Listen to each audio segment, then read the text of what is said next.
The entire AFC West is officially on notice. No more laughing at the Denver Broncos. No more easy wins. The tide is turning, and rival fans and creators are starting to admit it.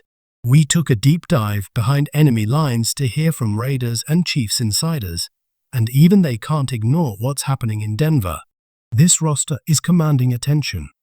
The defense is feared. And the offense? It's no longer a question mark. It's a storm waiting to hit. Let's start with wide receiver Marvin Mims. Once considered just a return specialist, he's transformed into a legit threat. In his last 5 games, he put up multiple touchdowns, including against a playoff-caliber defense. He's gone from a gadget guy to a real receiver who can run the full route tree. You can feel the evolution. Then there's Pat Bryant, a name to watch. A breakout feels inevitable, but the most intriguing question: this backfield. Denver might be building one of the most dangerous running back rooms in the entire NFL if they commit to the run. Let's talk names. J.K. Dobbins, when healthy, he's electric. Statistically, he's among the most efficient backs in NFL history. R.J. Harvey, explosive, powerful, and rising fast. Audric Estime, Tyler Beatty, and Blake Watson, all hungry, all versatile, all capable of contributing. But health has always been the issue. Not anymore. Denver made 2 bold moves. They brought in Bo Lowry, the performance guru from LSU, and under him, Denver's been the healthiest team in the league 2 years running. They added a cutting-edge expert from the Golden State Warriors, a high-tech specialist focused solely on injury prevention and player longevity. This staff isn't guessing. They're building warriors. And while everyone's talking offense, let's not forget what truly anchors this team: that defense. Denver's secondary might be the most complete in football. Pat Surtain, too, the gold standard at cornerback. Riley Moss, stepping into his own. Jaquan McMillian, Caden Stearns, and soon, Jaquan Amos. This group is deep, fast, physical, and dangerous. And when Jaquan Amos signs, he could anchor the nickel role for years. This unit doesn't just break up passes, they break spirits. Now here's the real difference. This team believes. The Broncos are no longer rebuilding. They're reloading. And Bo Nix? Don't bet on a sophomore slump. This coaching staff is surrounding him with tools, protection, and a run game that can carry the load. Every piece is coming together. The AFC West has mocked Denver for years. But that laughter, it's turning into silence. Respect is being earned. Fear is spreading.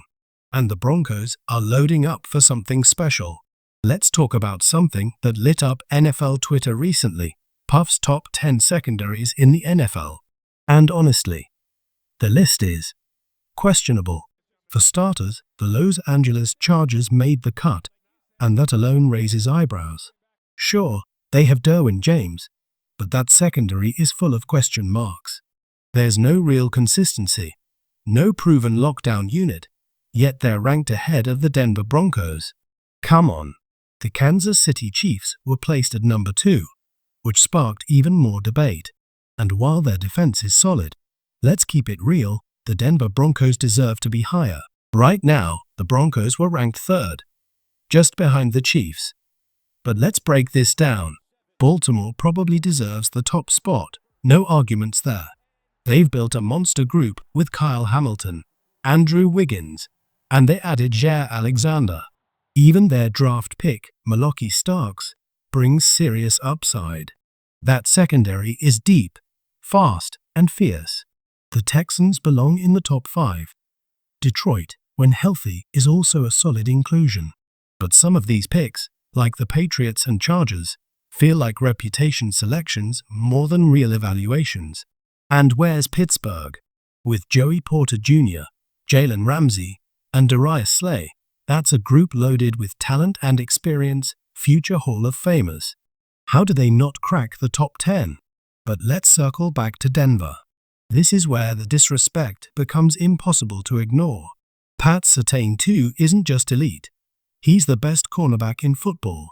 He was a Defensive Player of the Year finalist, and he belongs in every best in the league conversation.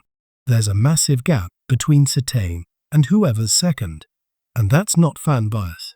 That's backed by the NFL voters themselves. Riley Moss.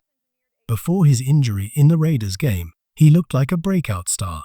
After returning, he wasn't 100%, but the flashes were still there. Fully healthy, he could turn into one of the best CB2s in the league. Then you've got Talanoa Hufanga. If he stays healthy, he's a game changer.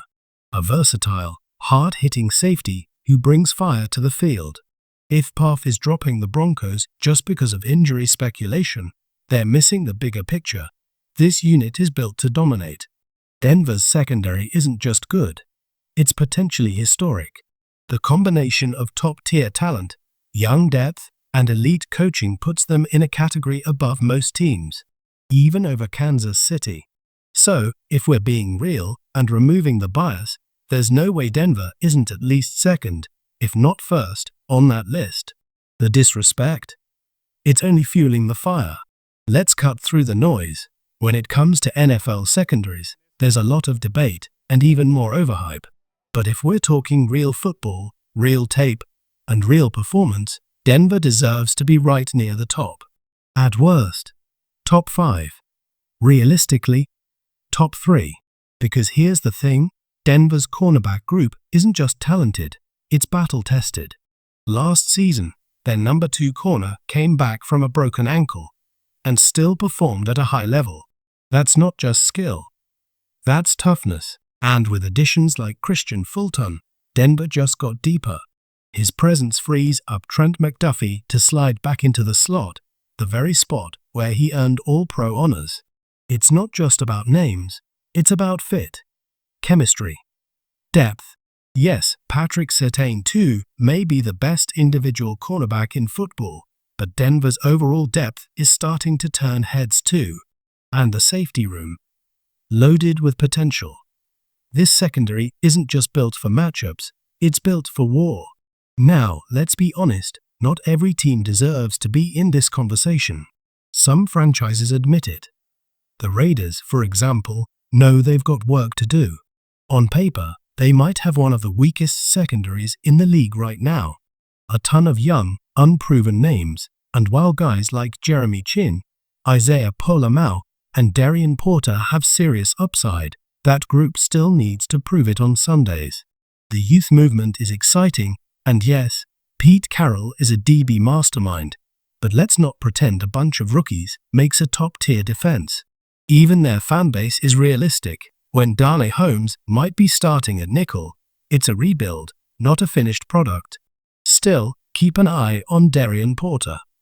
He's raw, but he has that Tariq Woolen energy. If he pops in year 1, it wouldn't be a shocker. But the Raiders' secondary, right now, just isn't in the same league as Denver's. And while the rankings sparked plenty of debate, the biggest X factor in Denver's rise may not be in the secondary, it's under center. Let's talk Bo Nix. Some critics are already whispering about a sophomore slump. But here's what they're missing. Bo Nix didn't even throw his first touchdown pass until week 4, and still finished the season with the second most passing touchdowns by a rookie in NFL history. Let that sink in. He didn't start hot. He didn't have momentum out of the gate. And yet, he outthrew Jaden Daniels, and even had more rookie touchdowns than Patrick Mahomes. That's not a fluke. That's resilience. So, let the doubters doubt. Let the lists get it wrong. Because the Denver Broncos are building something different. Something deeper. Something tougher. And Bo Nix, he's just getting started. Let's put one thing to rest. Bo Nix is not going to hit a sophomore slump. This is the first time in his career he's had real continuity. Same coaching staff, same system, a growing supporting cast, and the full confidence of his franchise. If the league was going to figure him out, they had their shot late last season. They didn't. Instead, Nix surged, and now he enters year 2 with momentum, confidence, and a clearer vision than ever. Now sure, some fans like to throw out comparisons. They point to guys like CJ Stroud, who took the league by storm as a rookie, then regressed. Or Patrick Mahomes, whose numbers dipped after that historic MVP season. But here's the truth. Great QBs don't always post bigger stats, they post smarter ones. They grow not just in the box score, but in poise, leadership, and execution. So let's ask the real question. What if Bo Nix ends up like Justin Herbert? Flashy, productive, exciting, but unable to deliver in the playoffs. Would that be a win for the Broncos? Absolutely not, because Broncos country isn't interested in just stats. We've seen what that leads to: big arms, big numbers, and nothing to show for it in January. Denver is chasing more than highlights. They want titles. And here's where belief turns into strategy. Sean Payton knows how to build around a young quarterback. If Bo Nix reaches his ceiling, this is the perfect 4-year window to surround him with everything he needs to bring a title back to Mile High. People question Payton's legacy. Sure, he only won one Super Bowl with New Orleans. But he built a perennial playoff team. He created winners. And in Denver, he's got a new shot to do it again, with a fresh start and a fan base starving for greatness. Let's be clear. This isn't about living in the past. It's about building a future. A quarterback who doesn't blink, a roster that hits harder every week, and a city that still believes in football the way it used to feel. The AFC West is watching. They're doubting. They're hoping Denver stumbles again. But Bo Nix is steady, the team is locked in. And Broncos country. It's about to get loud. Football is almost here. And in Denver, hope is real again.